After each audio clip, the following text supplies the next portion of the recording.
My name is Solange Bandiaky-Badji, and I'm the president and coordinator of RRI. The key strengths of RRI as a solidarity network have been for RRI to be an incubator, an innovator, instigator, but also a convener, bringing unlikely allies and building strategic alliances.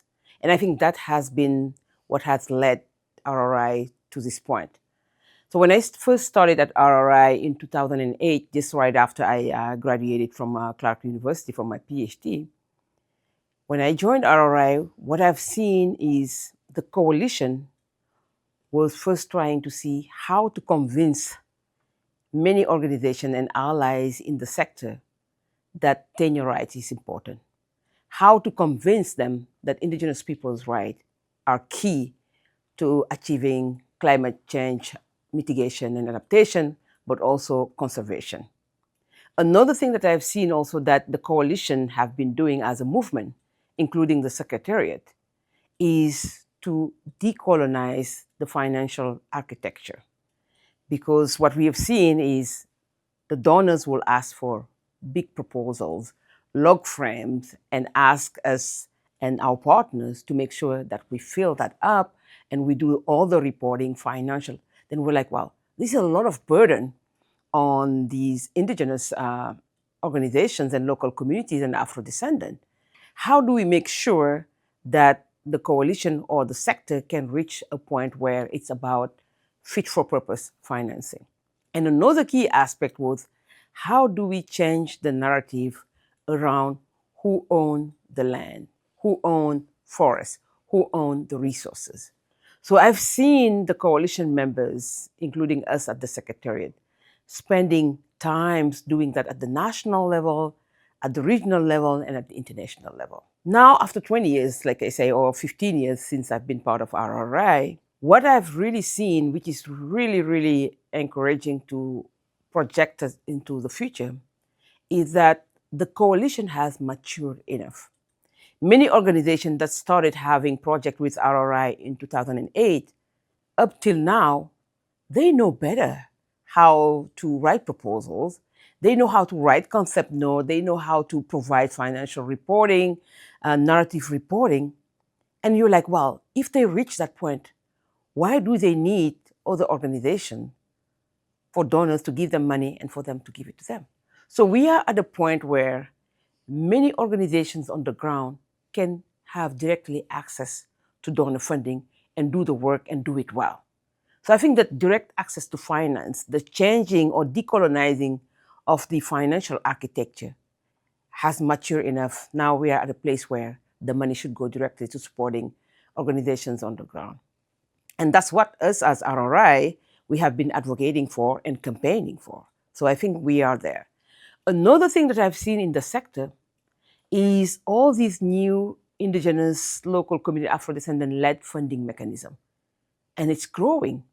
And they have been telling donors, look, we have our own funding mechanism. We want the funding that you're giving around climate change, around conservation, to come now directly to us instead of going to the intermediaries or to this big conservation organization. Another thing that I realized also, the women's movement. The women's movement also have grown a lot. They've strategized, they organize, and now they are into all these international spaces. At the national level, when there are reform processes, they are part of the decision-making process. They are part of drafting the laws and policies, and now they have their own strategies. But we are at a point where funding has not also reached directly those women's organizations. I think there's a lot more to do around that. How do we really promote direct access to finance to women's-led organizations? It's coming, but there's a lot more that we could do. And thinking about RRI moving forward, one thing that we need to do, and we have started already doing it, is how do we build on the youth movement within the coalition and within the world. And what is happening in the world right now, just taking the case of Africa, more than 60% of the population in Africa is youth. You go to many places, many countries in the global south, youth are the majority of the population. They're very savvy technologically. They've gone to school. And many countries are like, let's say, 60 years away from independence, from post-colonial setting. You have kids or young people or people like me who have studied abroad and who understand the system, who know how it works, and who are going back to their countries and doing work or being part of the international architecture and changing things. So we cannot keep on doing business as usual. But RRI also will keep on having that role of innovating and realizing, okay, where are the gaps? Because, like I said at the beginning, one of the gaps was the visibility within the sector. Another gap was funding access for communities. But now, as we're thinking about the future, what are the new trends? And one thing that really struck me right now is around critical minerals. We want it or not, and RRI have done a study in 2015 where we realized that more than 54% of where the critical minerals are, it's on indigenous people's land. So that means a lot. And here it's about who owns the critical mineral. And we have seen, like, all the private sector, all the powerful government in the West going into those countries and trying to take those mineral resources because they need it for renewable, for, like, all this new technology. So I think there's a lot. We're living in a new context and we need to adapt. And I think RRI has been really good into reinventing and rethinking all the time. That's why we have this 5-year strategic plan, updating it all the time. We have this national country annual planning meeting to make sure that we can really understand the moment and react to the moment while also having this clear vision moving forward. I'm originally from Senegal, born and raised, and I came to the US in 2002 to do my PhD in women and gender study at Clark University. And I was able to come here not because I'm from a rich parents or no, it's because I studied hard and I got a scholarship from the Ford Foundation to come and do my PhD. And the reason why I got the scholarship from the Ford Foundation, because when I was in Senegal, I was doing my studies, but at the same time, I was involved into community work. And I was working as a volunteer at Senegal YMCA. And one of the initiatives I led and started there, one, it was around women in prison, because I was very much interested in, well, why are women going to prison? What brought them there? But how can we support them while they're there? So I was really engaging with the prisons, like, high-level officials, and trying to bring them to, like, meet with some of the young folks that we were working with so they can explain all of that, but also to see how I can fundraise for donations so we can, while we go there to organize some talk with the women prisoners, we can also provide them with something. And that's how I started. I was driven by social justice, environmental justice, and I did believe that that's what really could change the world. And the Ford Foundation scholarship at that time, in order for you to get it, of course, you need to have good grades, but you need to demonstrate that you were involved at the community level. And that's how I came to the US. And as I was doing my PhD, I was like, well, it's a PhD in women and gender studies, but I want to make a link with natural resource governance.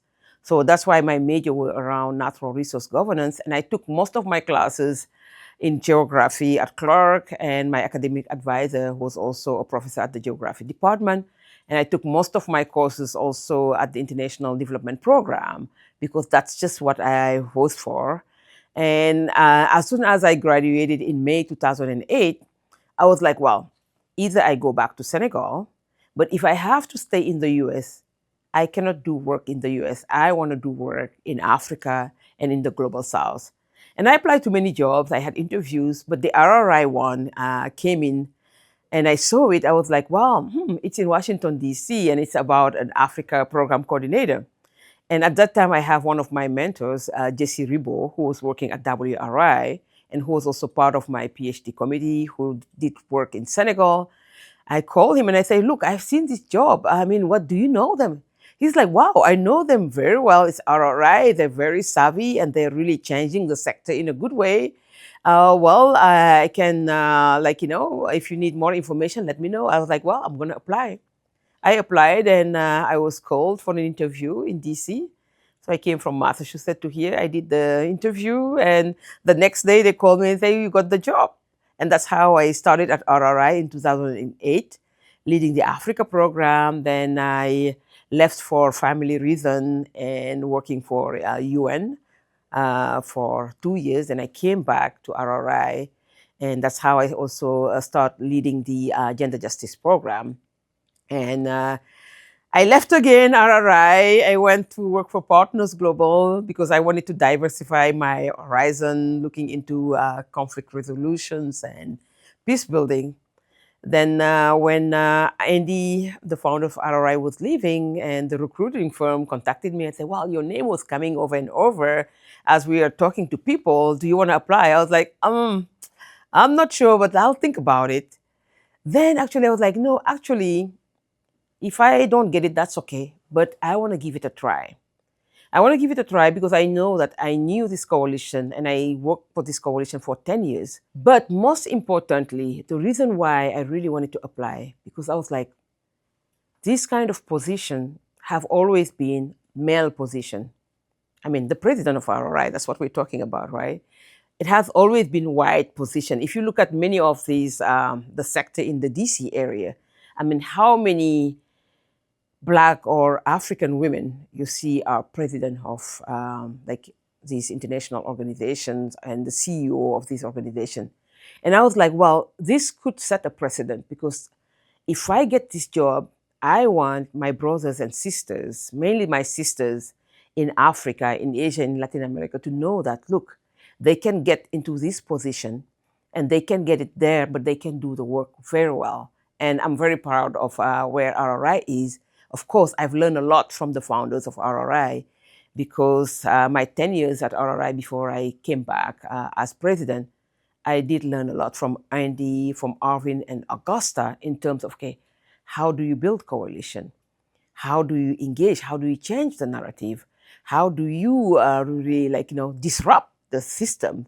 And also coming from Clark University, it's about challenging the conventions. How do you challenge convention in a way that it serves those that are the most in need, the minorities and the communities?